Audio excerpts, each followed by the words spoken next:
मैंने हमारा देश का सबसे बड़ा समस्या का बारे में एक छोटी सी वीडियो में बहुत सारे एग्जाम्पल देकर समझाने की कोशिश की है। तो वीडियो को बिल्कुल भी स्किप मत कीजिए। इस वीडियो को एक बार सुन लेने का और समझ लेने का बाद आपको एक रेस्पॉन्सिबल सिटीजन बनने से कोई नहीं रोक सकता। तो चलो वीडियो को शुरू करते हैं। नमस्ते दोस्तों, आज मैं फिर से आप लोगों का बीच में हाजिर हुआ हूँ।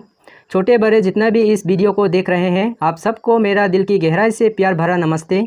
आप लोगों ने मेरा सबसे पहला वाला वीडियो को बहुत पसंद किया और हमें बहुत प्यार दिया। जगह जगह में आप लोगों ने उस वीडियो को बहुत शेयर किया, इसलिए आप सबको बहुत बहुत धन्यवाद। लेकिन उस वीडियो को हतर में बनाने का कारण थोड़ा सा साउंड क्वालिटी अच्छा नहीं था और वीडियो ज़्यादा लंबा हो जाने का कारण पूरा जानकारी भी नहीं दे पाया, इसलिए मुझे और एक वीडियो बनाना पड़ा। तो पहला एंड दूसरा ये दोनों वीडियो देखने का बाद आपको हमारा देश में क्यों एक दूसरा जाति, धर्म, कल्चर एंड रेस का बारे में लड़ाई झगड़ा होते रहता है और क्यों ऐसा नहीं करना चाहिए, उसका पूरा जानकारी उस दोनों वीडियो में मिल जाएगा। आपने पहला वाला नहीं देखा है तो एक बार ज़रूर देख लीजिएगा। ये सब जानकारी सुनने का और समझने का बाद आपको एक रेस्पॉन्सिबल सिटीजन बनने से कोई नहीं रोक सकेंगे। हमारा आम इंसान को लंबा चौड़ा कहानी बताकर और हज़ारों लाखों पेजेस का किताब पढ़ाकर कभी आसानी से समझाने नहीं सकेंगे। इसलिए मैंने इस छोटी सी वीडियो में सिंपल आम आदमी का भाषा में समझाने की कोशिश की है। ज़्यादातर हमारा देश में जितना भी लड़ाई झगड़ा एक दूसरा का culture, religion and traditional belief system अलग अलग होने का कारण और एक दूसरे का कल्चर को रेस्पेक्ट नहीं करने का कारण होता है। इसलिए मैंने इस वीडियो में इंडिया का सभी कल्चर एंड ट्रेडिशन कैसे बने हैं और एक दूसरे से क्यों अलग अलग है, उसका बारे में अच्छी तरह से सिंपल भाषा में समझाया है। इस जानकारी को हमारा पूरा भारत में फैला दो और हो सके तो हमारा सभी मिनिस्टर तक पहुंचा दो। वे लोग हमेशा लग्जरियस लाइफ में जीने का कारण आम जनता का दुख और तकलीफ को नहीं समझ पाता है, इसलिए उन्हें भी एक अलार्म का सिग्नल दे दो। मैं इस वीडियो में हमारा ब्रदर एंड सिस्टर ले सैमुअल एंड रोजी संगमा का केस के लिए क्यों जस्टिस नहीं दिया जा रहा है, वे लोग नॉर्थ ईस्ट का प्रॉब्लम को क्यों नज़रअंदाज करता है और हम लोग अपना राइट को मिलने के लिए क्या करना पड़ेगा, उसका डिटेल कहानी का बारे में लास्ट में डिस्कस करूँगा। हर देश का लोग एक बात को जानना चाहिए कि हर जाति एंड कम्युनिटी सभी का अपना अपना कल्चर एंड ट्रेडिशन होता है और वो चीज़ बहुत 100 साल एंड हज़ारों साल पहले से बने हुए हैं। इसलिए सभी लोगों का अपना culture and traditional belief system उनका दिमाग का गहराई में परमानेंटली फिक्स होकर बैठ चुका होता है। उसी का कारण सभी लोग अपना कल्चर एंड ट्रेडिशन का बारे में बहुत सेंसिटिव होता है। अगर हम एक दूसरे का कल्चर एंड ट्रेडिशन को घृणा करने लगेंगे तो कभी भी एक दूसरे का साथ लड़ाई झगड़ा करने से नहीं रोक सकेंगे। इसलिए हम किसी का भी कल्चर को डायरेक्टली अटैक करना नहीं चाहिए और सभी लोगों का अपना अपना संस्कृति को मानने के लिए आज़ादी देना चाहिए। बहुत साल पहले जब हमारा नॉर्थ ईस्ट का लोग जंगली जानवर की तरह रह रहे थे, तब इंडिया में सबसे बड़ा साम्राज्य जैसा चोला एम्पायर एंड द्रविडियन एम्पायर शासन कर रहा था। लेकिन हमारा नॉर्थ ईस्ट में कम आबादी होने का कारण और यहाँ का जगह ज़मीन बहुत डिफिकल्ट होने का कारण उन्होंने यहाँ पर राज करना कभी नहीं सोचा। इसलिए हम socially and culturally mainland India से अलग थलग हो गए, नहीं तो हम सभी इंडियंस का कल्चर एक ही जैसा होना था।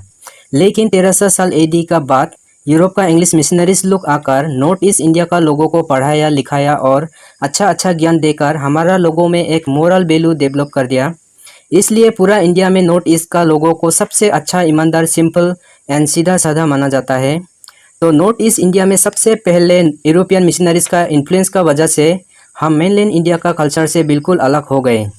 यहाँ का लोग कुछ कल्चर इंग्लिश लोगों का एडोप्ट किया और कुछ कल्चर इंडिजिनसली खुद से डेवलप किया। हमारा यहाँ का सोसाइटी बहुत सिंपल लोग होता है। हम यहाँ पे अपना customary laws, traditions, norms and values का हिसाब से चलते हैं और हमारा इंडियंस गवर्नमेंट भी उसे जस्टिफाई करता है। क्योंकि हमारा लोग सिंपल सोसाइटी होने का कारण भारत सरकार का कॉम्प्लेक्स रूल्स लॉज को हमें समझ में नहीं आता है। इसलिए भारत सरकार का कानून को हम पर थोपा नहीं जाता है। जो पहले का समय में यहाँ का कम्युनिटी लीडर्स लोग ट्रेडिशनल रूल्स एंड नॉर्म्स को फ्रेम किया था, उसी का हिसाब से यहाँ का लोग चलते हैं। दिल्ली वाले को पता चलना चाहिए कि अपना कल्चर को दूसरों पर फोर्सिबली थोपना अच्छी बात नहीं है बोलकर। सभी का कल्चर 100 या हज़ारों साल पहले से बने हैं और बचपन से ही उसको मानकर आने का कारण 1 या 2 दिन दिल्ली आने पर इतना आसानी से हम उसे तुरंत नहीं बदल सकते हैं। किसी भी कल्चर अपना लोगों के लिए बहुत प्यारा होता है। अगर किसी भी लोगों में अपना कल्चर थोपना शुरू करेंगे तो लड़ाई झगड़ा तो ज़रूर होगा ही। सेंट्रल इंडिया का कल्चर बहुत सारे जाति एंड धर्म का साथ मिक्स होकर बने हुए हैं। उसका साथ साथ पुराना दिनों में हमारा देश में बाहरी देश का लोग भी आना जाना करते रहते थे, इसलिए उनका कल्चर बाहरी देश का कल्चर का साथ भी मिक्स हुआ है। तो उसी का कारण मेनलैंड इंडिया का कल्चर थोड़ा बहुत नॉर्थ ईस्ट का कल्चर से डेवलप हो सकता है, लेकिन उसका मतलब ये नहीं है कि हमारा कल्चर का कुछ भी वैल्यू नहीं है और हम पर अपना कल्चर थोपना शुरू कर दोगे। हम सभी लोगों का कल्चर को रेस्पेक्ट करना चाहिए, क्योंकि सभी का कल्चर अपने आप में अच्छा है। विभिन्न जाति एंड कल्चर का लोग हमारा देश में रहता है, इसलिए हमारा देश का कल्चर एंड ट्रेडिशन को बहुत सुंदर माना जाता है। देश का सभी लोग एक ही कल्चर मानने लगेंगे तो उसे सुंदर नहीं देखेंगे। देश का कोई लोग साड़ी, कोई लोग सलवार और कोई लोग मेखला या शॉल पहनने का कारण अलग अलग रंग बिरंग से हमें सुंदर दिखता है। और सभी का शक्ल एक जैसा देखेंगे तो उसे भी सुंदर नहीं देखा जाएगा, इसलिए कोई इंडो एरियन रेस का शक्ल होना चाहिए, कोई ऑस्ट्रो एशियन, कोई द्रविडियन, कोई तिब्बतो बर्मन और कोई मंगोलोइड का भी शक्ल देश में देखने को मिलना चाहिए, तभी ही देश का लोगों को सुंदर देखेंगे। एक एग्जाम्पल के लिए बता दूँ तो जापान में सभी लोगों का शक्ल एक ही जैसा दिखता है, इसीलिए वे लोग देश का बाहर का लोगों का साथ शादी करना ज़्यादा पसंद करता है। इसलिए एक जैसा चीज़ कभी भी सुंदर नहीं दिखता है। और एक एग्जाम्पल दे दूँ तो हमारा फूल का बगीचा में भी हम एक ही किस्म का फूल नहीं लगाते हैं, क्योंकि एक ही किस्म का फूल हमारा बगीचा को कभी भी सुंदर नहीं देखेंगे। हमारे नॉर्थ ईस्ट का लोगों को मेनलैंड इंडियंस लोग हमेशा नेपाली, चिंकी, चाइनीज़ करके बुलाता है। एक दिन कुछ नागा स्टूडेंट्स लोग अपना भाड़ा लिया हुआ कमरा में नागा ट्रेडिशनल खाना पका रहा था, जिसको लोकली अखोनी बोलते हैं। अखोनी का एरोमा या सेंट बहुत दूर तक फैलता है। उसे घर का मालिक देखकर उन्हें घर भाड़ा देना मना कर दिया। और एक दिन कुछ गारो स्टूडेंट्स अपना कमरा में गारो ट्रेडिशनल खाना पका रहा था, जिसको ड्राई फिश देकर बनाया जाता है। उसका एरोमा या सेंट भी दूर तक फैलता है। उन्हें भी घर का मालिक देखकर उन्हें भी भाड़ा देना मना कर दिया। और एक दिन एक खसिया औरत दिल्ली का एक पब्लिक वेटिंग रूम में किसी को वेट कर रहा था, लेकिन कुछ बंदे आकर उन्हें बोलने लगा, आपको तो नेपाली जैसा दिखता है, आपका ड्रेसिंग सब कुछ अलग है, इसलिए आप यहाँ पे नहीं बैठ सकेंगे। तो आप लोग पूरा दुनिया में घूम कर आओ, कहीं भी डिस्क्रिमिनेशन फेस नहीं करना पड़ेगा। लेकिन इंडिया में बहुत ज़्यादा डिस्क्रिमिनेशन फेस करना पड़ता है। कैसा देश है, यहाँ का लोग इतना गंदा सोच रखता है, तो बहुत शर्मनाक बात है। आप पूरा दुनिया घूम कर आओ, कोई भी आपका आइडेंटिटी नहीं पूछेगा, लेकिन इंडिया में आपको थोड़ा सा अलग दिखने से ही आपका आइडेंटिटी ज़रूर पूछेगा। नॉर्थ ईस्ट का छात्रा सेंट्रल इंडिया पढ़ाई के लिए जाने से भी उन्हें अलग दिखने के कारण कोई भी घर भाड़ा देना नहीं चाहता है। ऐसा हरकतें करने से भी सरकार अपना ही लोगों को डिफेंड करता रहता है, इसलिए अभी तक कुछ कानून नहीं बनाया है। पहले से ही हमारा रीजन में टेरर एक्टिविटी का वजह से बहुत बुराई से इफेक्टेड रहा है, लेकिन अभी थोड़ा सा राहत मिली है। फिर भी हमारा सरकार हमें डिस्क्रिमिनेट करना कंटिन्यू करेंगे तो हमारा रीजन में फिर से हॉस्टिलिटी शुरू हो सकता है। उसी बात से हमें सबसे ज़्यादा डर है, इसलिए हमारा सरकार इस मामला को गंभीर तरीक़ा से लेना चाहिए। रेशियल डिस्क्रिमिनेशन करना बहुत गलत बात है, क्योंकि हमारा चेहरा कलर, बॉडी का साइज एक दूसरे से अलग अलग होने का भी कुछ कारण है। भले ही हमारा शक्ल, बॉडी का साइज एंड कलर अलग दिखता हो, लेकिन हम सभी मानव जाति का सोचने समझने का दिमाग एक ही जैसा होता है। दुनिया का विभिन्न अलग अलग दिखने वाले लोग एक ही मानव जाति से निकल कर आए हैं, इसलिए किसी को भी अलग बोलकर सोचना नहीं चाहिए। पहले का ज़माना में बहुत साल आगे इंसान एक जगह में नहीं रहते थे। वे लोग जानवर की तरह एक जगह से दूसरा जगह चलते रहते थे। अलग अलग जगह में अलग अलग वातावरण होने का कारण उस वातावरण को सहने के लिए हमारा शरीर का रंग रूप और बॉडी का साइज बदलने लगा, और मानव जाति का शरीर का अंदर से निकलने वाला हार्मोन भी अलग अलग जगह में अलग अलग मात्रा में निकलने लगा। इसलिए कम हार्मोन निकलने वाला जगह में इंसान का साइज थोड़ा छोटा हुआ, लेकिन ज़्यादा मात्रा में हार्मोन निकलने वाला जगह में इंसान का साइज थोड़ा बड़ा और लंबा हुआ। और अलग अलग जगह ज़मीन और वातावरण में इंसान का शेप और साइज अलग अलग तरीके से सिकुड़ने लगा, जिसके कारण इंसान को एक दूसरे से अलग दिखने लगा। तो इस तरह से हमारा मानव जाति का रंग रूप साइज बदलने लगा, और उसे ही हम अलग अलग जाति का नाम देने लगे। तो अभी हमें समझ में आ गया है कि एक्चुअली हमारा सभी मानव जाति शुरू में एक ही था, लेकिन अलग अलग वातावरण में रहने का कारण हमें एक दूसरों से अलग दिखने लगा। इसलिए हम किसी को भी नेपाली, चिंकी, चाइनीज़ बोल करके बुलाना नहीं चाहिए, क्योंकि हम सभी मानव जाति एक ही माँ बाप से निकल कर आए थे। कोई भी इंसान अपना गोरा चमड़ा के लिए प्राउड फील नहीं करना चाहिए। और काले चमड़ा वाला इंसान भी अपने आप डिस्करेज नहीं होना चाहिए। हमारा समाज का भेदभाव रखने का सोच बदलने के लिए सरकार कुछ कंडीशन क्रिएट करना चाहिए। ऐसा करना गलत बात है बोलकर आसान भाषा में लोगों को समझा देना चाहिए। हमारा छोटा छोटा गलत सोच के कारण बड़ा बड़ा घटना हो जाता है।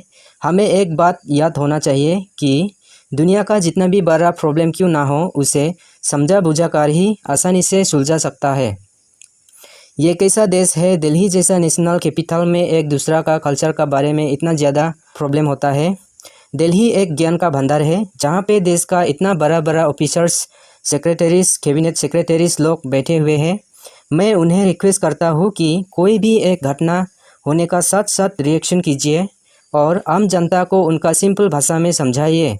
मैं मानता हूँ हर इंसान कॉलेज यूनिवर्सिटीज़ में पढ़ने वाले और PhD डिग्री लेने वाले नहीं होता है, इसलिए हमारा प्रशासन का ड्यूटी बनता है उन्हें समझाने के लिए और अच्छा ज्ञान देने के लिए। केवल हमारा सरकार का प्रयासों से देश आगे नहीं बढ़ पाएगा।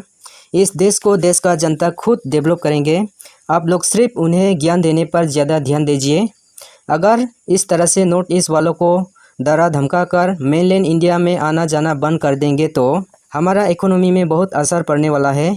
सबसे ज़्यादा तो टूरिज्म सेक्टर को इफेक्ट करेगा। जैसा टूरिज्म सेक्टर इंडियन इकोनॉमी में 9 to 10% GDP में कंट्रीब्यूट करता है। टूरिज्म एक बहुत बड़ा सेक्टर होता है। लोग तरह तरह के कामों के लिए टूर करते हैं, जैसा बिजनेस के लिए, sight seeing, official purpose, job seeking, medical purpose, education and adventure tourist etcetera. जब लोग टूर करता है तब हमारा लोगों के लिए और सरकार के लिए भी बहुत प्रॉफिट और इनकम होता है। हमारा दोनों brother and sister late Samuel and Rosie Sangma का केस का बारे में पूरा नॉर्थ ईस्ट का लोग डिमांड करने का बावजूद भी क्यों सरकार की तरफ से कुछ भी रिस्पॉन्स नहीं दिया जा रहा है, इसको जानने के लिए हमारा सरकार लोगों का आवाज़ को सुनना और नहीं सुनना किस हिसाब से चलता है उसको पहले समझ लेंगे। हमारा देश में एक स्टेट का शक्ति उसका पॉपुलेशन एंड रिप्रेजेंटेशन का हिसाब से होता है। जैसा जो भी स्टेट में से पार्लियामेंट में ज़्यादा MPs चुन कर जाएंगे वही स्टेट देश में शक्तिशाली होगा और उसी स्टेट का लोगों का बात को ज़्यादा मानी जाएगी। जैसा सेंट्रल इंडिया में एक ही स्टेट से 70, 80 या 90 MPs चुनकर पार्लियामेंट में आता है, लेकिन हमारा स्टेट में से सिर्फ 1 या 2 MPs चुनकर पार्लियामेंट में जाता है। तो देखिए हमारा पूरा नॉर्थ ईस्ट का MPs को मिलाकर ही सेंट्रल इंडिया का एक स्टेट का MPs का बराबर होता है। इसलिए हम नॉर्थ ईस्ट वाले जितना भी चिल्लाओ डिमांड करो, कोई भी चीज़ को इतना आसानी से नहीं मिल पाता है। हमारा आवाज़ को भी इतना आसानी से नहीं सुना जाता है और हमारा नॉर्थ ईस्ट का पहले से ही अंदर डेवलप होने का कारण भी वही कारण है। इसलिए हमारा नॉर्थ ईस्ट का जितना भी पॉलिटिकल लीडर्स लोग एक साथ मिलकर पूरा नॉर्थ ईस्ट के लिए एक सिंगल पॉलिटिकल पार्टी बनाना चाहिए। तभी ही हमारा बात को, आवाज़ को और हमारा डिमांड को पार्लियामेंट में सुना जाएगा। नहीं तो हमेशा के लिए मेनलैंड इंडिया का अंदर में हमें रहना पड़ेगा और जितना भी सेंट्रल इंडिया में डेवलपमेंट का काम चल रहा होगा उसका आधा का आधा ही हमें मिल पाएगा।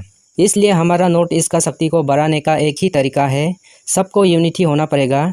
पूरा नॉर्थ ईस्ट को इंटीग्रेट करने के लिए एक नया कॉमन पॉलिटिकल पार्टी बनाना होगा। मैंने इस वीडियो को हमारा देश का लोगों के लिए एक छोटा सा हेल्प के लिए बनाया है। आप लोग भी एक रिस्पॉन्सिबल सिटीजन होने का नाते ये मेरा छोटा सा वीडियो को इंडिया का हर इंसान का पास पहुंचा दो, ताकि हमें आने वाला दिनों में ऐसा प्रॉब्लम फिर किसी को भी झेलना ना पड़े। तो मैं आप सभी देशवासियों को रिक्वेस्ट करता हूँ कि आप लोग का एक छोटा सा मदद से हमारा देश का सोच को बदल सकता है। तो आप सभी लोग देश का एक छोटा सा मदद के लिए ज़रूर हाथ बढ़ाइए। वीडियो को ज़्यादा से ज़्यादा शेयर कीजिए। मैं यहाँ पे एक बात बोलना चाहूँगा, मैं कोई एक रेगुलर यूट्यूबर नहीं हूँ। मैं सिर्फ अभी हमारा रीजन में मामला गर्म होने का कारण हमारा रीजन के लिए एक छोटा सा हेल्प करने के लिए निकल कर आया हूँ। अगर आप लोग सच में सेंट्रल इंडिया का अत्याचार से बचना चाहते हो तो मेरा दोनों वीडियो को हमारा पूरा रीजन में फैला दो। जब पूरा रीजन में इसका बारे में चर्चा होंगे तो हमारा स्टेट का मिनिस्टर्स को प्रेशर पड़ेगा और प्रेशर का कारण हमारा नॉर्थ ईस्ट का सभी मिनिस्टर्स लोग मिलकर सेंट्रल गवर्नमेंट को सवाल करेंगे, तब ही हमें जस्टिस मिलेगा। नहीं तो हमारा रीजन का लोग जब भी सेंट्रल इंडिया जाएंगे हमारा जान का कुछ भी वैल्यू नहीं रहेगा। वे लोग हमें मारते रहेंगे और हम डेड बॉडी को अपना घर में लाते रहना पड़ेगा। मैं अकेला कुछ भी नहीं कर सकता। अगर आप लोग साथ दोगे तो मैं अपना आवाज़ को कंटिन्यू करूँगा, नहीं तो मुझे यहाँ पर ही रोकना होगा। एक वीडियो बनाने के लिए 4 या 5 दिन लगता है। ये वो न्यूज़ नहीं है जिसको कोई भी पेपर से उठाकर न्यूज़ बना दूँ। इतना लंबा सालों से हासिल किया गया इन्फॉर्मेशन को एक एक याद करके निकालना पड़ता है। इसलिए आप लोग अपना अपना फेसबुक व्हाट्सएप में शेयर करो और जब भी मौका मिले तब दोस्तों का मोबाइल से भी शेयर कर सकते हो। यही मेरा आप सब नॉर्थ ईस्ट वालों से रिक्वेस्ट है। यहाँ पे जितना भी इन्फॉर्मेशन दिया गया है सभी ऑथेंटिक इन्फॉर्मेशन है, इसलिए मुझे किसी बात से डर नहीं है। इस वीडियो को जितना भी लोग देख रहे हैं आप सब लोगों को थैंक्स।